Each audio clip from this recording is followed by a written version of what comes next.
Good morning India. दोस्तों नमस्कार। दोस्तों हमारे चैनल की कहानियाँ आप तक रोजाना पहुँचती रहे, इसके लिए आप हमारे चैनल को सब्सक्राइब और इस वीडियो के पसंद आने पर इस वीडियो को लाइक कर सकते हैं। तो चलिए इस कहानी को शुरू करते हैं और आप इस कहानी को सुनते वक्त या फोन या फिर हेडफोन का उपयोग कर सकते हैं। इससे इस कहानी की ऑडियो आपको पसंद आएगी जब आपके कानों तक पहुँचेगी।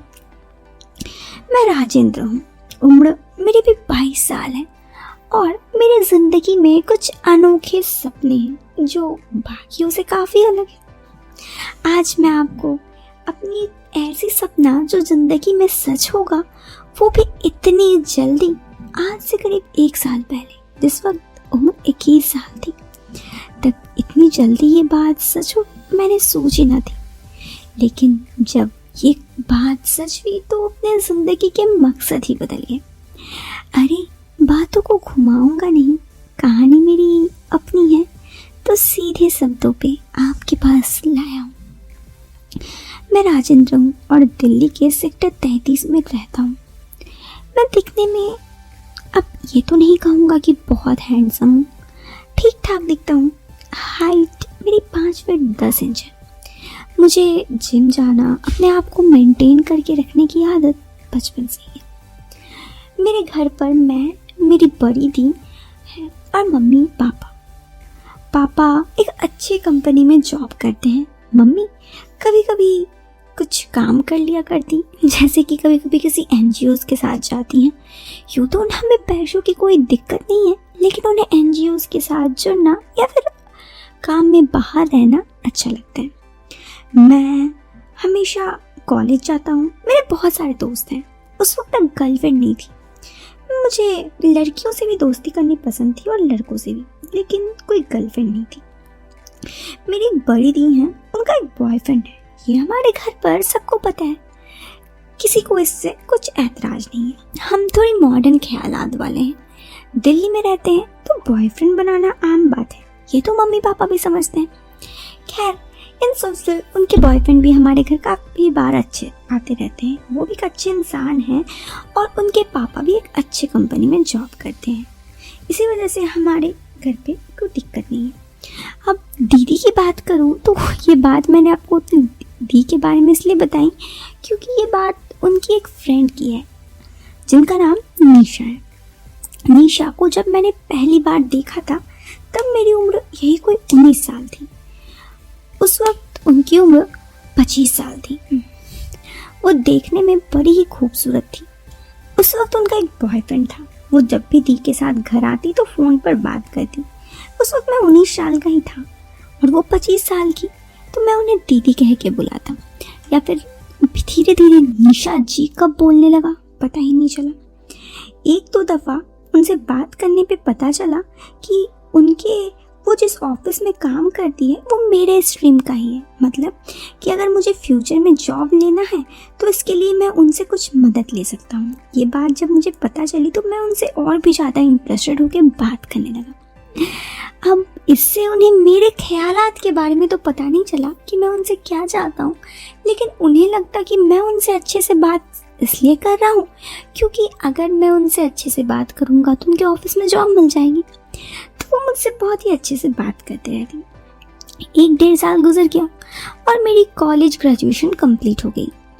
21 साल नहीं, लगभग 21 साल का था मैं उस वक्त। अब मैंने उन्हें जॉब के लिए उनके ऑफिस में कहा तो उन्होंने कहा देखो अभी तो सिर्फ ग्रेजुएशन ही हुई है तो जॉब मिलना थोड़ा मुश्किल है। मैंने कहा यार दी निशा, आप इतनी अच्छी पोस्ट में मेरी जॉब लगवा दो प्लीज़। मेरे इतना कहने पर उन्होंने कहा अच्छा तो तुम इतनी ज़िद कर रहे हो तो ठीक है देखते हैं। लेकिन उन्होंने मुझे कहा कि सैलरी ज़्यादा नहीं मिलेगी। मुझे भी पैसों की कहाँ ज़रूरत थी, मैं तो बस निशा के साथ थोड़ी नज़दीकियाँ बढ़ाना चाहता था, दोस्ती करना चाहता था, इसलिए मैंने भी हामी भर दी। उन्होंने मेरी बात कही कि मैं पार्ट टाइम वहाँ पे दोपहर 2 बजे से शाम के 6 बजे तक काम करने आ सकता हूँ। मैं उनके ही अंडर काम कर रहा था, यूँ कहे तो मैं उनका असिस्टेंट था। तो मेरे लिए तो ये खुशी का और भी मौका था। मैं तो बस उनसे ऑफिस में 1-2 बार मिल जाने पे ही खुश हो जाता, लेकिन यहाँ पे तो मैं दिन भर उनके साथ ही रहूँगा। इससे मैं काफ़ी खुश हुआ। धीरे धीरे मैं उनके ऑफिस जाने लगा। पहले तो वो अपने बॉयफ्रेंड के साथ बहुत इधर उधर की घूमने जाती। ऑफिस के बाद 6 बजे जब मेरी छुट्टी होती और उनकी भी, तो मैं अक्सर उन्हें देखता कि उन्हें लेने उनका बॉयफ्रेंड आता। एक दफ़ा वो थोड़ी मायूस लग रही थी। मैंने उनसे पूछा, क्या हुआ, आप इतनी सैड क्यों हैं आज? उन्होंने कहा, कुछ नहीं, बस ऐसे ही।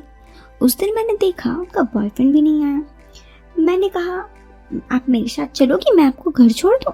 मैंने कहा हाँ। तो उन्होंने कहा, इट्स ओके, मैं चली जाऊँगी। मैंने ज़्यादा जिद नहीं किया।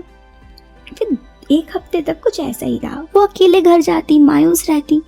मैं समझ गया कि उनका अभी ब्रेकअप हो गया है और इससे अच्छा मौका तो हो ही नहीं सकता।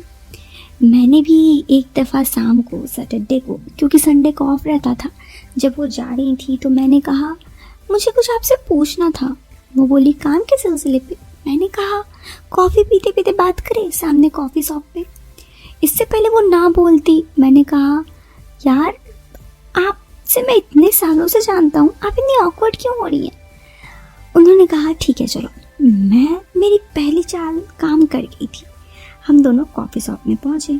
फिर हमने कॉफ़ी ऑर्डर की और मैं उनसे पूछने लगा, क्या हुआ निशा? मैंने आज निशा जी की जगह सिर्फ निशा कहा और कहा, आपकी ब्रेकअप हो गई है ना, मुझे पता है, शायद आप इसलिए सैड हो। उन्होंने कहा। मैंने कहा, यार होते रहते हैं। उन्होंने कहा, मेरे बॉयफ्रेंड ने मुझे चीट किया इसी वजह से। मैंने कहा, सो सॉरी, पर आपको नहीं लगता कि लाइफ में आगे बढ़ना चाहिए?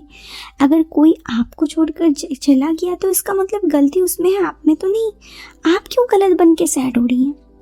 मेरे इतने कहने पे वो थोड़ी भावुक हो गई और फिर उन्होंने कहा, वैसे बात तो तुम सही कह रहे हो, मैंने ये इस बारे में सोचा भी नहीं। मैंने कहा, वैसे बहुत सारे ऑप्शंस हैं आपके पास।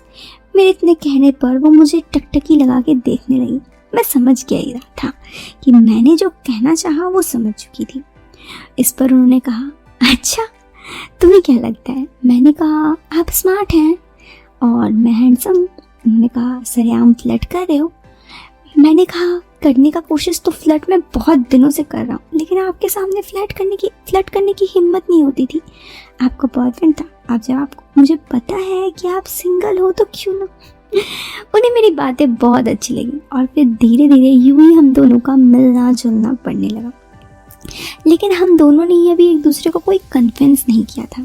कुछ दिन बाद, 2 हफ्ते बाद ही एक दिन उनके एक फ्रेंड का बर्थडे था। वो मुझे अपने साथ ले गई। मैं भी खुशी खुशी ऑफिस के बाद उनके साथ चला गया। 7 बजे हम उनके फ्रेंड के बर्थडे में पहुंचे। वहाँ पे बर्थडे पे बहुत कोई था। उन्हें थोड़ा ऑकवर्ड लगता, उनका एक्स बॉयफ्रेंड भी आता है, इसलिए वो मुझे ले गई और सबसे मुझे इंट्रोड्यूस करवाई अपने बॉयफ्रेंड के हिसाब से, शायद इसलिए ताकि उनके एक्स बॉयफ्रेंड को जेलसी हो।